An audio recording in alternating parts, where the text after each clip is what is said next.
Hello people, yes, thank you for coming back and thank you for subscribing. You know, there's so many people that have encouraged me and I'm really excited about this journey. It's me again, Sisi Belebe. Yeah, I might have added some weight, but come on, it's that time of the month. Okay. Let's get into business. So today I'm going to be talking about something that I have been a victim of, and it's a very major topic that I know most people have been speaking about, by the side, but they haven't really said anything about like this. There hasn't been like a strong impact in making changes, and hopefully this video is one of the many that has been made as regards this. So the question is, how do you document sexual harassment in an organization, in a corporate organization? How do you document it? It's not only against women, but I'm talking about both men and women. How do we document all these experiences?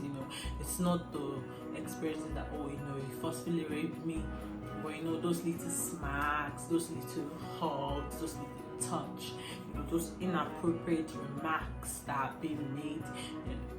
How do you document it? So recently there was a post that I saw on Twitter, about a guy. I don't know if I'll see if I can add the post to this video. The guy was like, one of the managers, told a lady that her boobs were really big and is she pregnant or something, and I think she reported to HR, and the last bit I heard about it was that the guy was fired. Yay! That's a win for most of the victims, and many victims that have not even been able to speak out. Or how do you think we can document cases like this? What about the unsaid ones, the ones you cannot actually prove? Because most times when these things happen, you just need to prove it.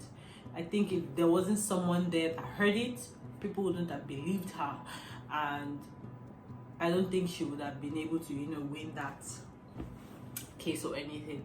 And putting cameras in the office, maybe that could be another direction to help victims and help curb such situations. But there are a lot of people going through sexual harassment in corporate organizations, and there hasn't been any rules, regulations, or laws binding or speaking against things like this.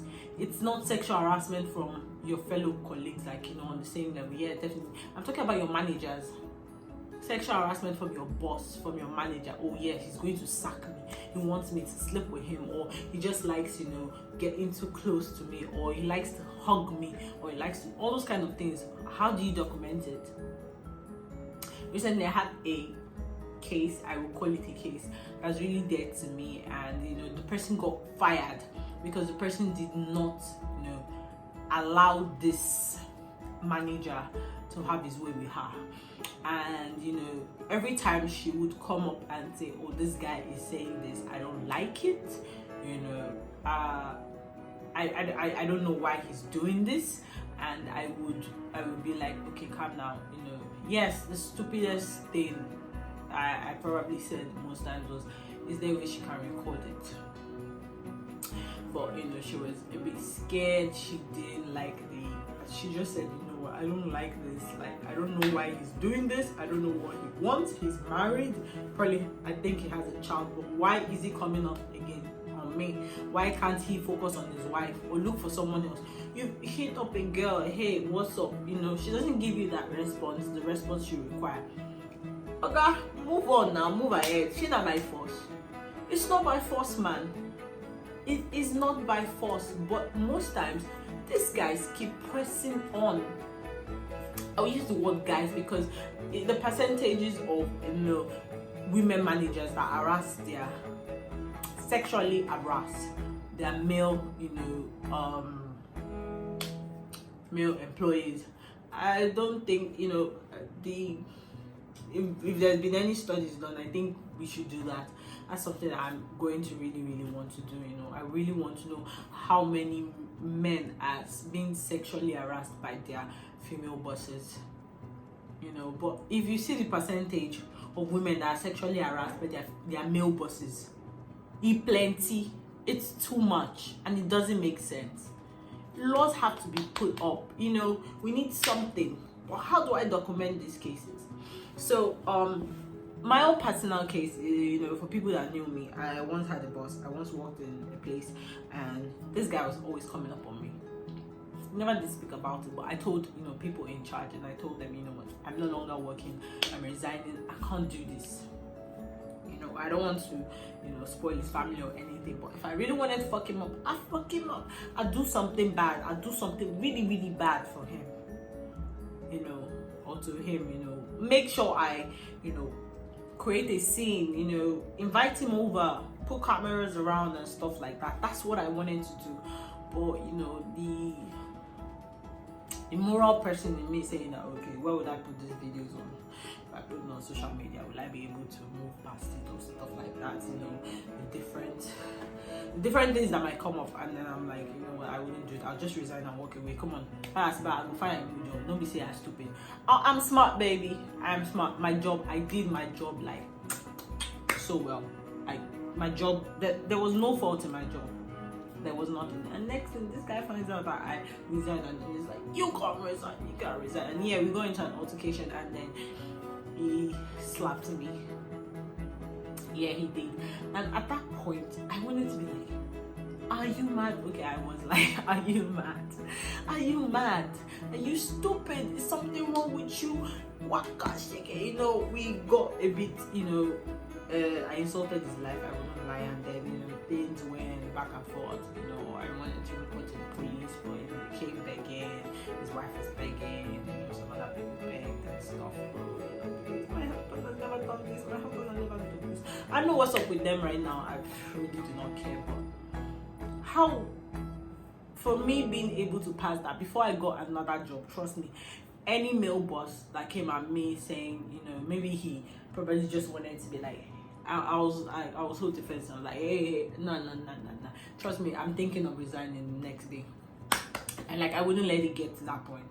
I would never let it get to that point where you would take my peace of mind because you want to sleep with me. Now by force. You get wife, you get picking, waiting be your problem. What is your problem? Why can't you deal with your manhood by yourself? Why do you have to enforce it on other people because of, you're the manager, and then you want them, or somebody's working with you?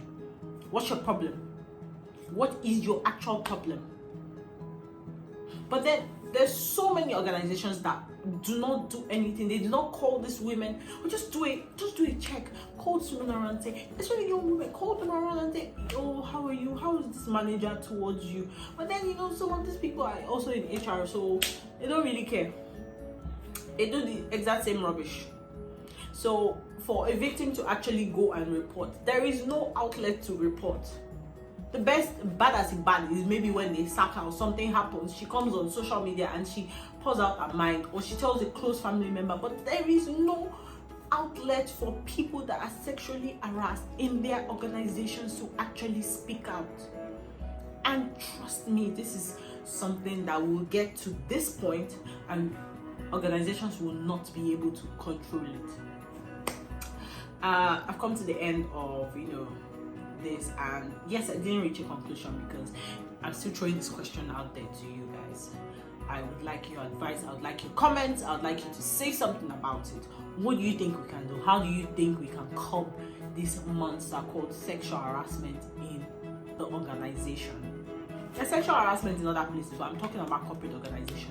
How can we curb it? How can we make sure that victims can speak out? How can we make sure that victims are believed? And all these monsters, pedophiles, and whoever they are can actually stop doing all this rubbish. Thank you guys. It's your girl Sisi Pelebe. Please don't forget to subscribe, like, and turn on your notifications so that you don't miss a video. Bye.